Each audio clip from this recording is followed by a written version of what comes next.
lalong hindi na yan makapagbigay ng kahit sa piring. Kasi nasa kabaon na.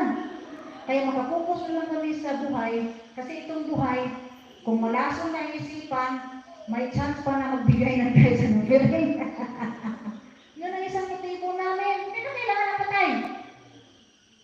Pero alam ninyo, kahit yung patay na nasa impyerno, sila ang nagdasal para sa buhay. Amen? At sino ang patay na ito? Naalala niyo si Lazaro at yung mayaman? Yung sa Acts 16, no? Si Lazaro at ang mayaman.